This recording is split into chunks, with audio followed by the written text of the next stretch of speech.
لسببين.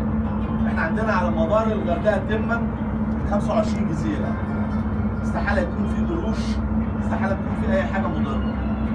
القروش بعد الجزر مش زي الشرق، مهما حصل هنا استحاله قرش يخش، ولو دخل بيبقى الماكسيموم بتاعه متر، ده بيبقى بيبي صغير.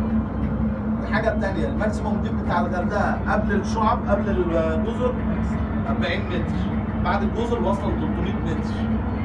تمام؟ دلوقتي احنا في المنطقه اللي هي بنسميها الشعب اللي هي اتنبتت.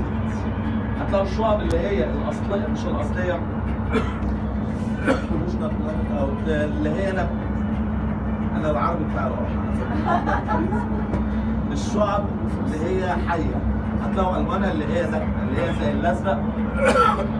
السمكه اللي انتم شايفينها قدامكم دي اسمها سمكه البوكس، دي مجرد ما تتلمس تقلب